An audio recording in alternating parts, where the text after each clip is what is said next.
Ya. Kemudian hadis yang ke-14, ya, tidak halal darah seorang muslim. Ya. Halal darahnya seorang muslim haram. Ya. Haram maksudnya tidak halal di sini, tidak boleh ditumpahkan, tidak boleh dibunuh muslim itu. Ya. Kecuali hal-hal berikut yang akan kita sebutkan. An Ibnu Mas'ud radhiyallahu an qala Rasulullah sallallahu alaihi wasallam, Rasulullah sallallahu alaihi wasallam bersabda, la yahillu damu mri'in muslim yashhadu an la ilaha illallah wa anni rasulullah illa bi ihda salasin as-sayyibuz zani an-nafsu bin nafsi wat tariku lidini al-mufariqu lil jamaah, rawahu Bukhari wa Muslim.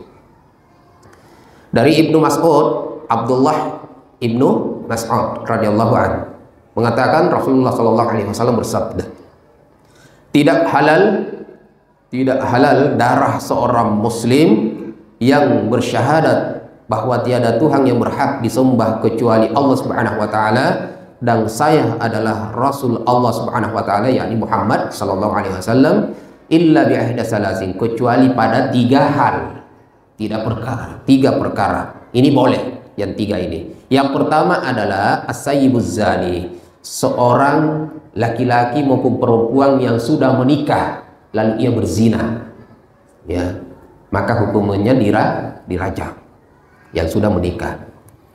Wan nafsu bin nafsi, kan sampai mati itu, dirajam sampai mati Bapak Ibu sekalian, ya. Kalau rajam itu sampai mati, kalau yang tidak sampai mati itu berarti cambuk, bukan rajam. As-sayyibuz zani, orang yang sudah menikah lalu dia berzina. Wan nafsu bin nafsi, orang yang membunuh maka balasannya juga dibunuh, namanya qisas. Wat tariku lidinihi, orang yang meninggalkan agamanya, artinya murtad. Al-mufariqu lil jamaah, meninggalkan jamaah kaum muslimin, murtad. Ini penjelasan daripada at-tariku lidinihi, artinya adalah al-mufariqu lil jamaah, yaitu meninggalkan jamaah kaum muslimin, artinya keluar daripada Islam. Bapak Ibu sekalian, yang pertama adalah as-sayyibuz zani, orang yang halal darahnya, yaitu orang yang sudah menikah lalu dia berzina. Ulama mengatakan orang yang sudah menikah dan sudah berhubungan badan suami istri. Kalau perempuan sudah berhubungan dengan suaminya, kalau laki-laki sudah berhubungan dengan istrinya. Kemudian dikatakan juga oleh ulama kita, kalau seandainya belum, maka dicambuk. Jadi orang yang sudah menikah, syaratnya sudah menikah, dan yang kedua sudah berhubungan badan, ya, dengan istrinya atau dengan suaminya. Kalaupun sudah menikah baru kemudian dia belum berhubungan, maka itu cambuk, sama dengan al-bikr, ya, sama dengan wanita yang berzina yang belum menikah. Sudah menikah tetapi belum berhubungan, ya, dicambuk 100 kali, kemudian diasingkan setelah itu, ya. Kalau mungkin di kampung itu diasingkan seperti apa diasingkan? Dibawa ke hutan, kemudian ditinggalkan di hutan. Allahu Akbar. Baik.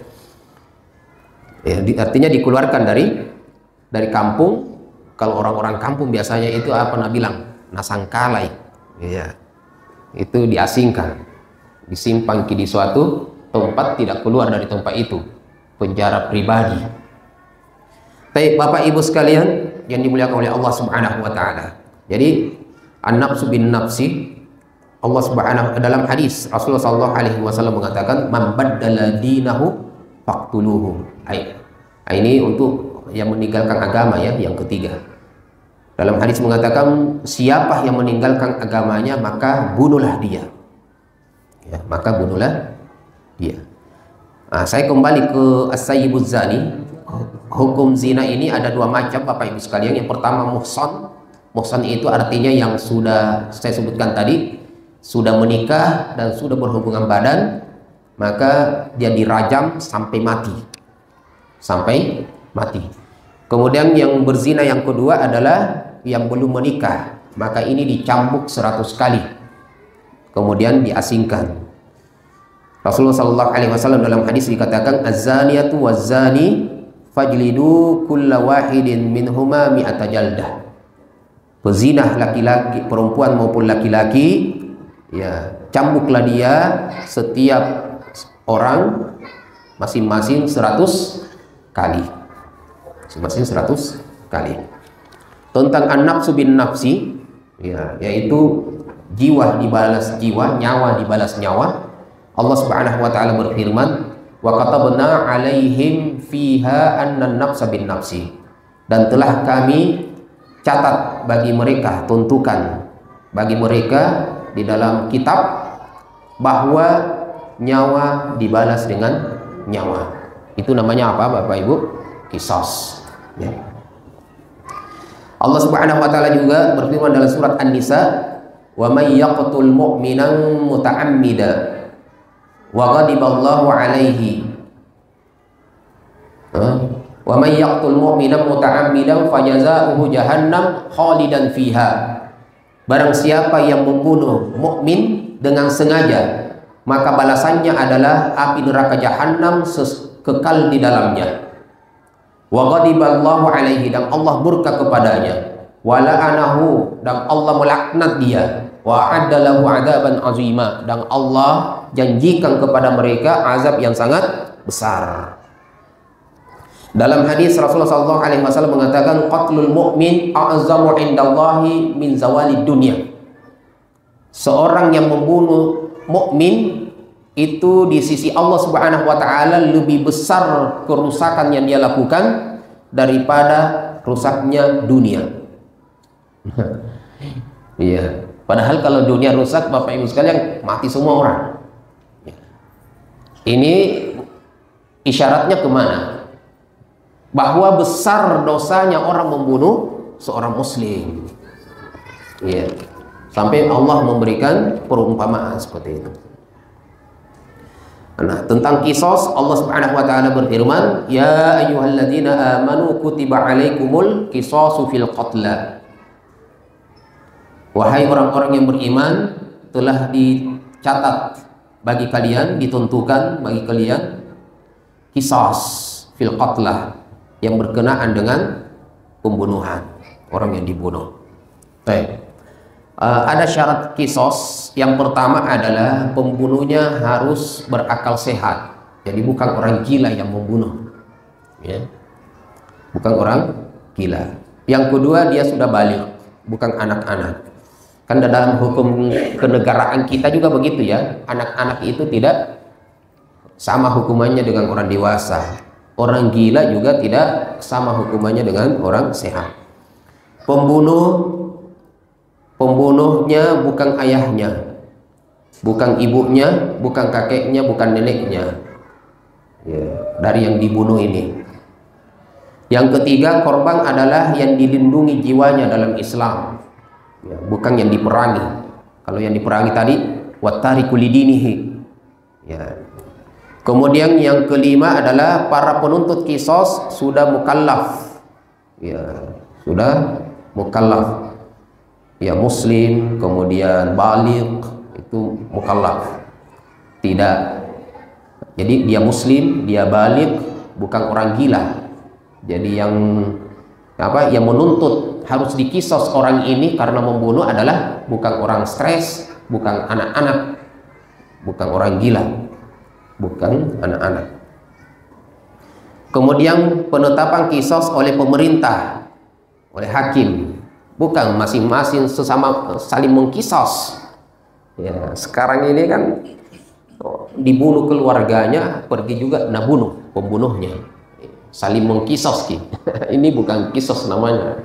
Nah, ini berarti ya sama-sama salahnya, ya, sama-sama salahnya. Karena yang satu pembunuh pertama dia berdosa karena membunuh muslim, dan pembunuh yang kedua yang membunuh si pembunuh pertama juga salah karena dia juga membunuh seorang muslim juga. Nah, makanya syaratnya kisos itu adalah diberikan kepada pemerintah. Kalau pemerintahan kita pemerintahan ya demokrasi, ya kita serahkan kepada pemerintah hukuman yang tepat, yang setara dengan perbuatannya. Ya, kalau hukum Islam Bapak Ibu sekalian itu dikisos, ya, dikisos. Baik. Nah, kemudian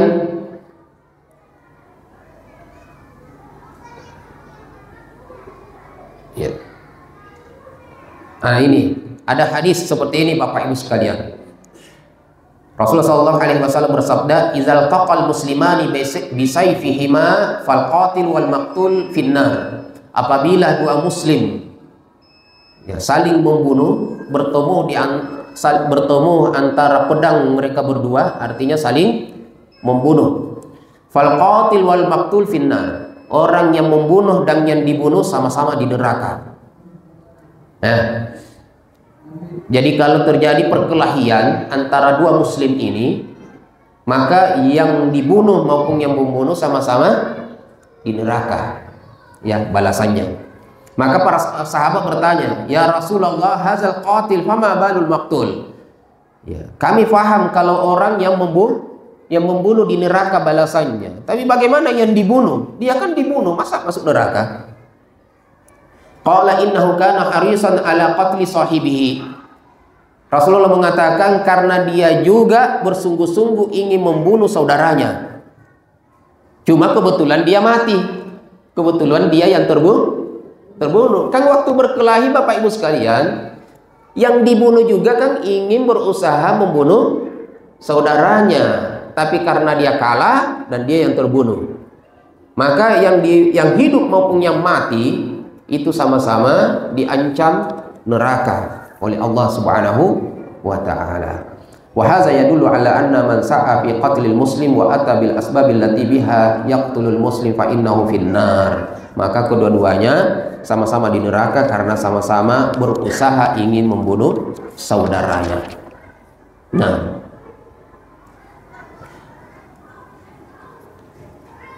Nah, kemudian muslim yang dimasuk ketika Rasulullah mengatakan la yahillu damu mri'in muslim, tidak dihalalkan darah seorang muslim. Maka kita harus tahu di sini dikatakan oleh ulama kita, muslim yang dimaksud di sini adalah huwallazi haqqaqal islam, yakni asbaha musliman ala haqiqatillah ala dakwah.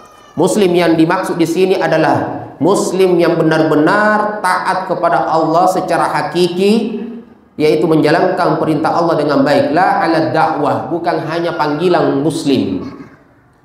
Ya, bukan hanya panggilan muslim. Maka dicek juga ternyata kalau ada yang dibunuh, kemudian muslim ini setelah dicek ternyata dia tidak pernah sholat, tapi panggilannya juga dia masuk dalam kategori muslim karena dia pernah bersyahadat misalnya. Ya, kemudian diketahui tidak pernah sholat, maka ini tidak termasuk orang yang ketika dibunuh an-nafsu bin nafsi. Ya, berarti tidak dikisos ini pembunuhnya. Ya, kalau yang seperti ini. Ya. Kemudian disampaikan juga amal musyrik. Nah, adapun musyrik, jadi ada orang Bapak Ibu sekalian masih mengaku muslim. Kan banyak kita ya. Banyak pada hari ini, apalagi kalau dilihat KTP-nya muslim, tapi kalau dilihat yang dilakukan, banyak melakukan kesyirikan. Maka kalau kita kembali ke dalam hadis ini, halal darahnya bagi seorang muslim itu dia tidak dianggap halal. Ya, maka ketika dia dibunuh kemudian dicek yang dibunuh ini adalah orang musyrik, maka ini tidak berlaku an-nafsu bin nafsi, karena dia bukan muslim. Ya. Karena an-nafsu bin nafsi, ya jiwa dibalas jiwa. Ternyata yang tidak halal adalah muslim yang hakiki, bukan la ala dakwah, bukan hanya panggilan sebagai muslim.